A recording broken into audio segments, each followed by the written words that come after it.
सभी का स्वागत है टीचिंग फॉर यू चैनल पे।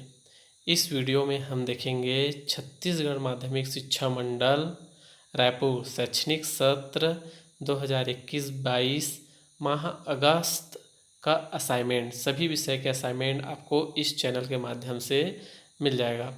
यदि आप चैनल सब्सक्राइब नहीं किए हैं तो जल्द से जल्द चैनल सब्सक्राइब कर लीजिए और साथ ही बेल आइकन को प्रेस कर लीजिए, जिससे आपके जो भी विषय है उसके वीडियो अपलोड होते ही उसका नोटिफिकेशन आपको जल्द से जल्द आपके मोबाइल पे प्राप्त हो सके। इस वीडियो में हम भौतिकी का देखेंगे। इसके अगले आने वाले वीडियो में हम सभी विषयों के असाइनमेंट को वीडियो के माध्यम से उसका उत्तर देखेंगे। आपसे रिक्वेस्ट है इस वीडियो को अपने दोस्तों के साथ अधिक से अधिक शेयर कीजिए और इस वीडियो को शुरू से अंत तक जरूर देखिए। चलिए देखते हैं कि इस प्रश्न में इस असाइनमेंट में कौन कौन से प्रश्न पूछे गए हैं और उसका उत्तर आपको कैसे किस प्रकार लिखना है वो सभी इस वीडियो में देखते हैं।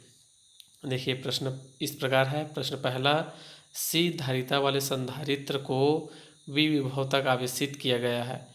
इसकी विद्युत ऊर्जा के लिए व्यंजक स्थापित कीजिए। प्रश्न पहला का अ हुआ और ब, संधारित्र की धारिता किन दो बातों पर निर्भर करती है। प्रश्न नंबर 1 जो है 2 अंक का है और प्रश्न 1 का जो ब है वो भी 2 अंक का है। प्रश्न 2, समविभवी तल के 2 गुणों को लिखिए। ये 2 अंक का है। और ब, वैद्युत ध्रुव किसे कहते हैं, 2 उचित उदाहरण के द्वारा समझाइए। यह भी 2 अंक का है। शब्दसी में इसके बगल में दिया गया है। इतने शब्दों में आपको यह उत्तर लिखना है। प्रश्न नंबर 3, आवेशों के अध्यारोपण के सिद्धांत का कथन लिखिए। n आवेशों के असतत वितरण के कारण किसी बिंदु P पर आरोपित विद्युत क्षेत्र की तीव्रता को उनके स्थिति सदिश के रूप में व्यक्त कीजिए। प्रश्न 4, निम्न पर संक्षिप्त टिप्पणी लिखिए। अ, वैद्युत प्रवृत्ति, ब, परावैद्युत सामर्थ्य। इस वीडियो में इन सभी के उत्तर हम अभी देखेंगे। प्रश्न 5, स्थिर वैद्युत संबंधी गॉस का नियम लिखिए तथा इसे सिद्ध कीजिए। ठीक, ये तो हुआ वो सभी प्रश्न जो आपसे इस भौतिकी के असाइनमेंट में पूछा गया है। चलिए देखते हैं इन सभी प्रश्नों के उत्तर आपको कैसे लिखना है।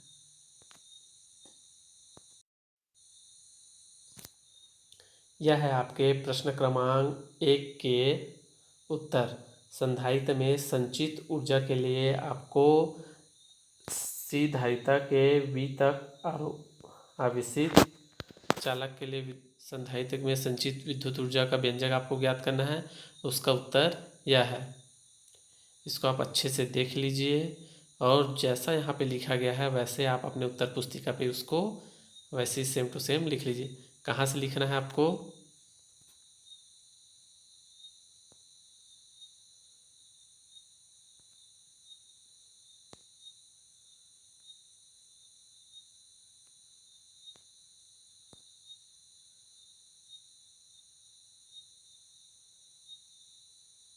यहाँ से लिखना है आपको।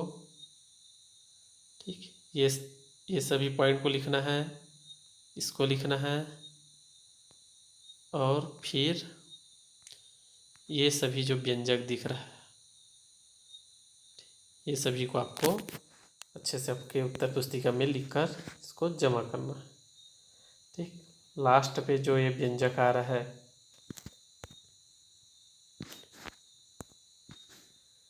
ये व्यंजक इसका फाइनल उत्तर है। यही व्यंजक आपको उत्तर पुस्तिका में कंप्लीट लिखना है यहाँ तक। चलिए देखते हैं इसी प्रश्न में ब पूछा गया है। ब का जवाब क्या होगा।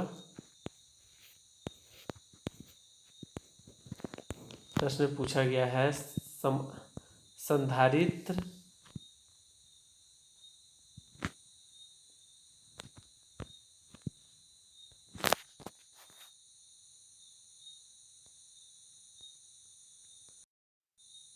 ब में पूछा गया है कि संधारित्र की धारिता किन बातों पर निर्भर करती है।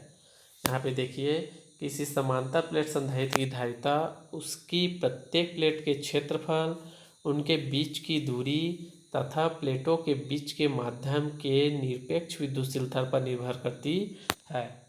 आपको इसको पॉइंट बी के पहले का उत्तर बी, प्रश्न एक बी का उत्तर ऐसे करके आपको यहाँ पे लिखना है और इन पार्टों को वहाँ पे लिख देना है। यह आपके प्रश्न 1 के ब का उत्तर हो जाएगा। प्रश्न नंबर 2, समविभव पृष्ठ के गुण आपसे पूछे गए हैं, तो वहाँ पे 2 नंबर में पूछा गया तो 2 पॉइंट को लिखना है। जितना आपको पूछा गया है उतने पॉइंटों को यहाँ पे 1 से लेकर 5 तक का यहाँ पे समविभव पृष्ठ के गुण दिए गए हैं। आप इसको अच्छे से, जो आपको अच्छा लगे, जितना पॉइंट लिखने बोला गया उतना पॉइंट यहाँ पर से आप लिख दीजिएगा। ये हो गया प्रश्न 2 के अ। प्रश्न नंबर 2 का ब, वैद्युत द्विध्रुव क्या है? देखिए यहाँ पे वैद्युत द्विध्रुव दिया गया है और वैद्युत द्विध्रुव के कोई 2 उदाहरण आपसे पूछा गया है।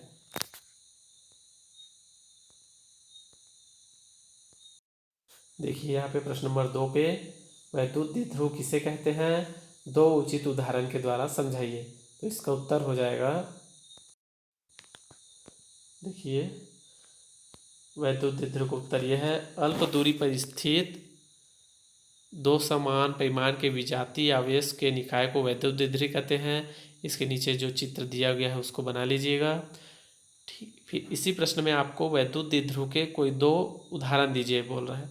तो उदाहरण यहाँ पे दिया है, देखिए N2H2O2 आदि ऐसे अणु होते हैं जिनमें धनावेश एवं ऋण आवेशों के केंद्र संपाती होते हैं। ऐसे अणु को अध्रुवीय अणु कहते हैं। जब ऐसे अणुओं को किसी विद्युत क्षेत्र में रखा जाता है तो दोनों आवेशों के द्रव्यमान केंद्र एक दूसरे के सापेक्ष थोड़ा सा विस्थापित होकर वैद्युत द्विध्रुव बनाते हैं। यह हुआ उदाहरण 1। इसी में उदाहरण 2 दिया गया है। यहाँ पे देखिए 2 H2O HCl NH3 ऐसे अणु हैं जिनके धनावेशों के द्रव्यमान केंद्र और ऋण आवेशों के केंद्र संपाती नहीं होते। ये इसका उदाहरण 2 हो गया। प्रश्न नंबर 3, आवेशों के अध्यारोपण के सिद्धांत का कथन लिखिए। इन आवेशों के असतत वितरण के कारण किसी बिंदु P पर आरोपित विद्युत क्षेत्र की तीव्रता को उनके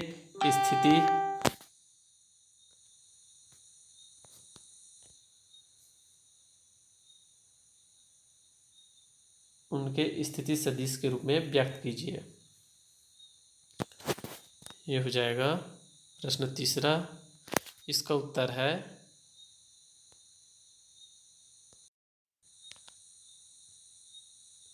प्रश्न 3 का उत्तर, आवेशों के अध्यारोपण के सिद्धांत के अनुसार इन आवेशों के एक निकाय के कारण विद्युत लगने वाले बल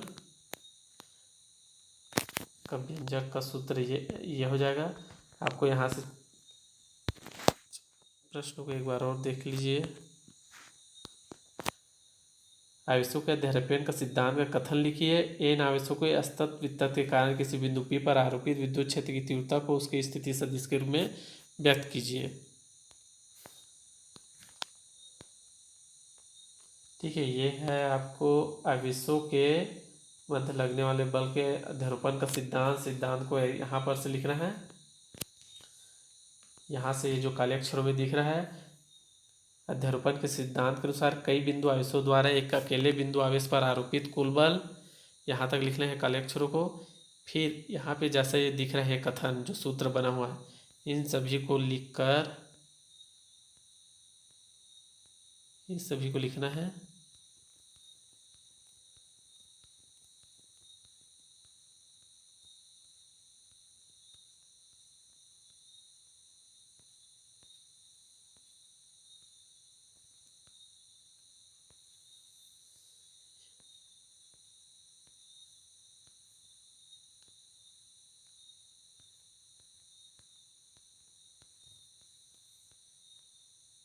ठीक, यहाँ तक लिखना है F2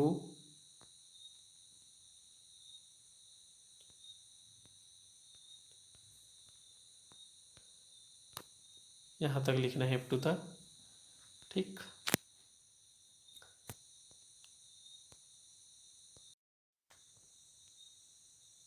प्रश्न नंबर 4, निम्न पर संक्षिप्त टिप्पणी लिखिए। अ वैद्युत प्रवृत्ति और ब परावैद्युत सामर्थ्य।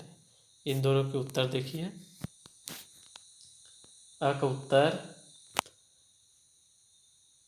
वैद्युत प्रवृत्ति एक विमाहीन राशि है जो यह दर्शाती है कि किसी बाहरी वैद्युत क्षेत्र में रखने पर वह पदार्थ कितना अधिक ध्रुवित होता है।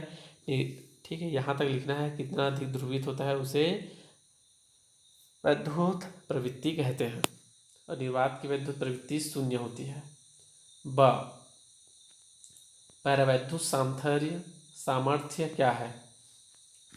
वह अधिकतम विद्युत क्षेत्र जो किसी इंसुलेटिंग पदार्थ, इंसुलेटिंग मतलब विद्युत रोधी पदार्थ, बिना भंजन हुए सहन कर सकता है, उसे उस पदार्थ का परावैद्युत सामर्थ्य कहते हैं। परावैद्युत पदार्थ और विद्युत तारों के किसी विशेष विन्यास के लिए वह न्यूनतम विद्युत क्षेत्र जिसके लगाने पर ब्रेक डाउन हो जाए, यह कहलाता है परावैद्युत सामर्थ्य। ठीक। प्रश्न नंबर 5, स्थिर विद्युत संबंधी गॉस का नियम लिखिए तथा इसे सिद्ध कीजिए। स्थिर विद्युत संबंधी गॉस का नियम, इसका उत्तर है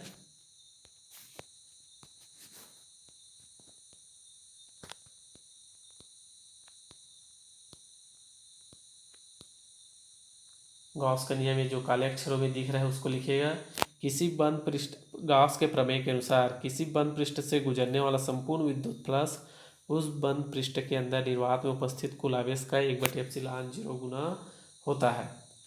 ठीक है, यहाँ से चालू करके ये सभी जो व्यंजक दिख रहा है, ये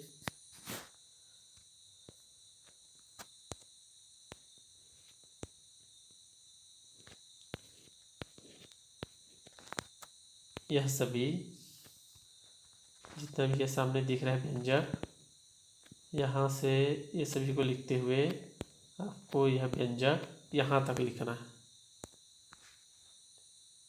यही गॉस का प्रमेय है, यहाँ तक आपको कंप्लीट लिखना है। इस वीडियो को आगे पीछे करके आप देख लीजिएगा और उत्तर को सही से लिखिएगा।